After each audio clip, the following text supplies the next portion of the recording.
श्री सोमजाई मातेचरणी नतमस्तक होऊन श्रीवर्धन नगर परिषदेच्या पाणीपुरवठा प्रकल्प व बीच सुशोभीकरण कामाच्या शुभारंभ उद्घाटन प्रसंगी उपस्थित असणारे तुम्हा सर्वांचेच लाडके आपल्या राज्याचे सन्मान्य उपमुख्यमंत्री, राष्ट्रवादी काँग्रेस पक्षाचे सन्मान्य राष्ट्रीय अध्यक्ष आदरणीय अजितदादा पवार साहेब, कार्यक्रमाच्या निमित्ताने या ठिकाणी उपस्थित असणारे आपल्या सर्वांचंच नेतृत्व, आधारस्तंभ आदरणीय खासदार तटकरे साहेब, माननीय आमदार अनिकेत भाई, व्यासपीठावर उपस्थित असणारे प्रदेशचे सरचिटणीस बंधू मोरे साहेब, माजी नगराध्यक्ष बाळा साटनागजी, तालुक्याचे अध्यक्ष, उपस्थित रोहा, माणगाव, मसळा, तळा, श्रीवर्धन, पेण, सुधागड, पोलादपूर, महाड, अलिबाग, मुरुड, पनवेल, सगळ्या इथूनच आलेले सर्व सन्मान्य तालुक्याचे अध्यक्ष, शहराचे अध्यक्ष, व्यासपीठावर उपस्थित असणाऱ्या महिलांच्या, युवतीच्या, युवकचे सर्व सन्मान्य पदाधिकारी, सर्व सन्मान्य माजी जिल्हा परिषदेचे सदस्य, माजी पंचायत समितीचे सदस्य, सभापती, माजी नगरसेवक, नगरसेविका, उपस्थित असणारे सर्व सन्मान्य गावातले आलेले सरपंच, ग्रामपंचायतीचे सदस्य, राष्ट्रवादी काँग्रेस पक्षाचे सर्व सन्मान्य पदाधिकारी, कार्यक्रमाच्या निमित्ताने आवर्जून या ठिकाणी उपस्थित असणारे सन्मान्य पोलीस अधीक्षक, त्याचबरोबर ॲडिशनल कलेक्टर, जिल्हा परिषदेचे मुख्य कार्यकारी अधिकारी, उपस्थित सर्व प्रशासकीय अधिकारी, सन्मान्य पत्रकार, समोर उपस्थित असणारे सर्वच माझे बंधू आणि भगिनींनो, मी आपल्या सर्वांच्याच वतीने आदरणीय दादांचं पुन्हा एकदा या ठिकाणी मनापासून स्वागत करते. एखाद्या लोकप्रतिनिधीच्या आयुष्यामध्ये असे फार क्वचितच प्रसंग असतात जिथे भूमिपूजन करण्याची संधीसुद्धा त्या लोकप्रतिनिधीला मिळते आणि उद्घाटन करण्याची संधीसुद्धा अतिशय अल्प आणि मर्यादित कालावधीमध्ये त्या लोकप्रतिनिधीला मिळते. आज मला मनापासूनचा आनंद आणि अभिमान आहे की ज्या योजनेचं भूमिपूजन, ज्या कामाचं भूमिपूजन आदरणीय दादांच्या हस्ते 2 वर्षापूर्वी झालेलं होतं, त्याचंच उद्घाटन आज उपमुख्यमंत्री म्हणून आज अजितदादांच्या हस्ते आपल्या सर्वांच्या उपस्थितीमध्ये पार पडतं आहे. या मधल्या कालावधीमध्ये 2019 साली आपल्या सर्वांच्याच आशीर्वादाने, पाठबळामुळे मला या विधानसभा मतदारसंघाचे आमदार म्हणून काम करण्याची आपण संधी दिली. या मतदारसंघाला एक वेगळ्या पद्धतीचं महत्त्व आहे. बॅरिस्टर अंतुले साहेब, माननीय रणा राऊत साहेब यांनी या मतदारसंघाचं प्रतिनिधित्व केलं. 2009 साली ज्या वेळेला आदरणीय तटकरे साहेब या मतदारसंघातून पहिल्यांदा निवडणूक लढवायला ते उभे राहिले, त्यावेळेला खरं तर मी आणि अनिकेत भाई आम्ही दोघंही सक्रिय राजकारणामध्ये नव्हतो. नव्याने स्थापित झालेल्या या मतदारसंघामध्ये, ज्याचा मी आवर्जून नेहमीच उल्लेख करते, आमची जन्मभूमी जरी रोहा असली तरी कर्मभूमी ही श्रीवर्धन आणि मसळा आहे आणि या तालुक्यांनी आम्हाला त्यावेळेला काम करण्याची संधी दिली. इतक्या अतिशय प्रतिकूल राजकीय परिस्थितीमध्ये त्यावेळेला आदरणीय तटकरे साहेब या मतदारसंघाचे, या भागाचे लोकप्रतिनिधी म्हणून निवडून आले. त्याच्यानंतर अर्थ विभाग असेल, पाणीपुरवठा, जलसंपदा विभाग असेल, या खात्यांचं साहेबांनी प्रतिनिधित्व केलं.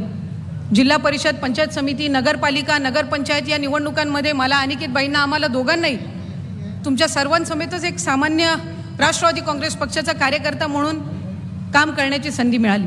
2017मध्ये रोह्यातल्या धाटाव मतदारसंघातून जिल्हा परिषद निवडणूक, त्याच्यानंतर जिल्हा परिषदेचे अध्यक्ष म्हणून पक्षाने मला काम करण्याची संधी दिली आणि 2019मध्ये या विधानसभा मतदारसंघाचं प्रतिनिधित्व करत असताना, त्यावेळेला निवडणूक लढवताना असं क्वचितही वाटलं नव्हतं की पुढच्या 3 महिन्यामध्ये आपण सरकारमध्ये जाऊ आणि राज्यमंत्री पदाची संधी मिळेल. पण या मतदारसंघाचा इतिहास असा आहे की इथे कोणीही ज्या वेळेला उभं राहतं त्याला निश्चितपणाने संधी मिळते आणि हा तुमच्या सगळ्यांचा आशीर्वाद आहे की मला पहिल्याच टर्ममध्ये राज्यमंत्रीपदाची संधी ही पक्षाने त्या ठिकाणी दिली. खरं तर संधी मिळाल्यानंतर लगेचच पुढच्या वर्षी 2020मध्ये कोरोनाचं संकट आलं. जून 2020मध्ये निसर्ग चक्रीवादळासारखं कधी न अनुभवलेलं संकट, नैसर्गिक आपत्ती आपण अनुभवली. त्याच्यानंतर 6 महिन्यातच तौक्ते चक्रीवादळ आणि मग महापूर, असे जवळपास 4 नैसर्गिक आपत्त्यांना आपण त्या ठिकाणी सामोरं गेलो.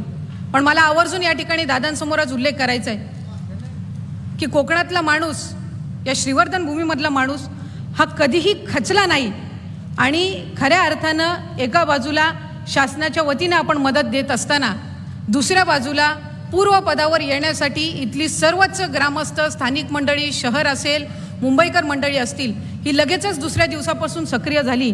खरं तर आम्हाला कधी वाटलं नव्हतं की शहर इतक्या आपत्तीवरून उभं राहू शकेल का, पण इथल्या सर्वांचीच ही दांडगी इच्छाशक्ती होती आणि त्याचबरोबर शासनाचं पाठबळ आणि यातून शहर आणि हा तालुका पुन्हा एकदा उभं राहू शकला. एका बाजूला श्रीवर्धन ही नगर परिषद, तसं पाहायला गेलं तर क वर्गाची नगर परिषद आहे, पण आज दादा आपण संधी दिलीत. पर्यटन मंत्री म्हणून मधल्या कालावधीमध्ये मला राज्यमंत्री म्हणून काम करण्याची संधी दिली आणि त्या कार्यकाळामध्ये श्रीवर्धन शहर आणि मुरुड शहर यांना ब वर्गाचा दर्जा आपण त्या निमित्ताने प्राप्त करून देऊ शकलो आणि त्यातून आज वैशिष्ट्यपूर्ण अंतर्गत असेल आणि प्रादेशिक पर्यटन अंतर्गत आपण बीचच्या सुशोभीकरण कामासाठी जवळपास प्रादेशिक पर्यटनमधून 4.5 कोटी आणि वैशिष्ट्यपूर्णमधून जवळपास 7 कोटी आपण खर्च करून त्यातलं 70% काम पूर्ण झालेलं आहे आणि उर्वरित काम हे प्रगतीपथावर आहे. पाण्याची समस्या श्रीवर्धनकरांची जाणून आदरणीय तटकरे साहेबांच्या मार्गदर्शनाखाली त्यांच्या पुढाकारातून जवळपास 22 कोटी 73 लाखाची ही योजना आज आपल्या हस्ते समर्पित करत असताना एक लोकप्रतिनिधी म्हणून, इथली कन्या म्हणून, भगिनी म्हणून निश्चितपणाने विशेष आनंद आहे. आज माझ्या माता भगिनी मोठ्या संख्येने या ठिकाणी उपस्थित आहेत. एका बाजूला आपल्याला घरात आपली असणारी पाण्याची गरज आणि त्याला जोड म्हणजे पर्यटक. इथे जवळपास 10-12 लाख पर्यटक हे वर्षभरामध्ये येत असतात आणि म्हणूनच अतिरिक्त पाण्याची सुविधा ही सुद्धा या योजनेच्या माध्यमातून होत असताना माझ्या माता भगिनींपर्यंत हे समाधान पोचवताना निश्चितपणाने आम्हाला सुद्धा त्यांच्यापेक्षा कणभर जास्ती आनंद हा नक्कीच आहे. आदरणीय दादांनी खऱ्या अर्थाने या 3.5-4 वर्षामध्ये मला ज्या पद्धतीनं आपण पाठबळ दिलं, मधल्या कालावधीमध्ये निसर्ग चक्रीवादळ आलं त्यावेळेला NDRFच्या निकषांच्या पलीकडे जाऊन शासनाने मदत करत असताना दादा त्यामध्ये आपला सर्वात जास्ती पुढाकार होता. आदरणीय तटकरे साहेबांचा पाठपुरावा तर होताच, पण कोकण आपत्तीकरण सौम्यीकरण प्रकल्प अंतर्गत जी काही कामं आज मंजूर झालीत याची पहिली बैठक दादा आपल्या कार्यालयामध्ये त्यावेळेला 2020 साली झाली होती आणि त्यातूनच आज भूमिगत विद्युत वाहिनीसाठी श्रीवर्धन, म्हसळा, तळा, माणगाव या 4 तालुक्यांच्या शहरांसाठी जी 417 कोटी आपल्याला मंजूर झालेत त्यातले श्रीवर्धन शहरासाठी 286 कोटीची भूमिगत ही विद्युतीकरणाचं काम आहे. निश्चितपणाने पुढच्या कालावधीमध्ये त्यातून आपल्याला जी काही लाईटची समस्या आहे किंवा आपत्तीच्या कालावधीमध्ये आपल्याला सगळ्यांनाच माहिती असेल की विद्युतीकरण पूर्वपदावर आणण्यासाठी ज्या आपल्याला अडचणी आल्या त्या पुढच्या कालावधीमध्ये येणार नाहीत. जीवना जेटी, मुळगाव जेटी यासाठी जवळपास 300 कोटीचा निधी प्राप्त झाला. श्री सोमजाई माता मंदिर या जीर्णोद्धारासाठी, भक्त निवाससाठी जवळपास 6.5 कोटी असतील.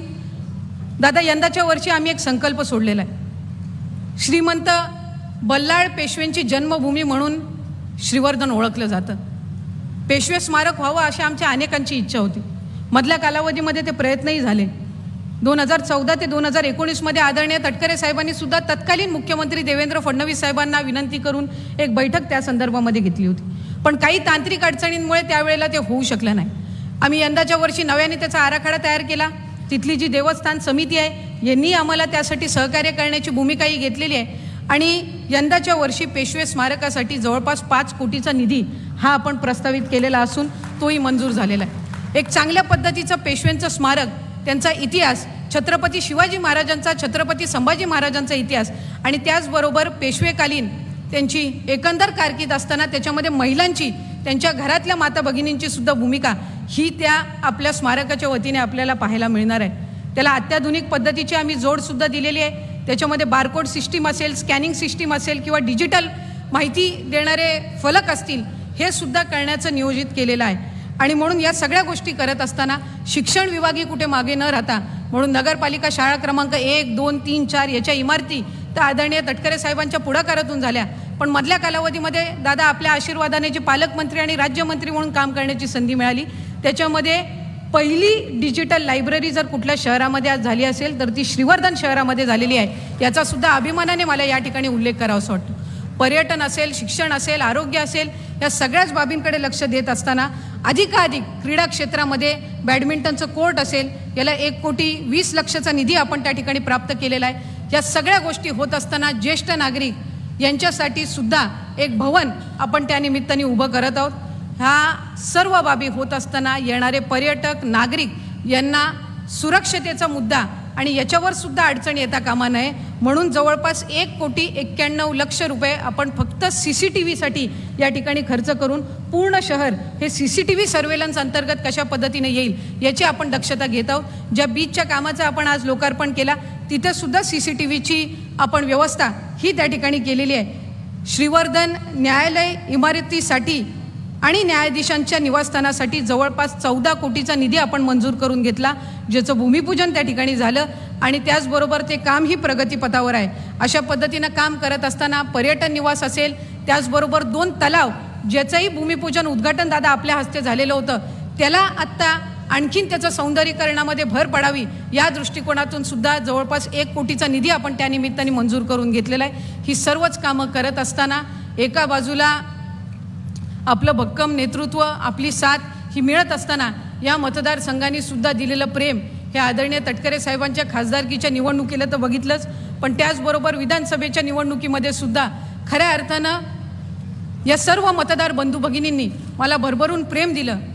असे क्वचितच मतदारसंघ असतात जिथं महिलांच्या मतदानाचा संख्या ही जास्त असते आणि श्रीवर्धन मतदारसंघ असा आहे की जिथे महिलांच्या मतदारांची जी संख्या आहे, जो टक्का आहे तो पुरुष मतदारसंख्येपेक्षा जास्त आहे आणि हे फार कमी मतदारसंघामध्ये असतं.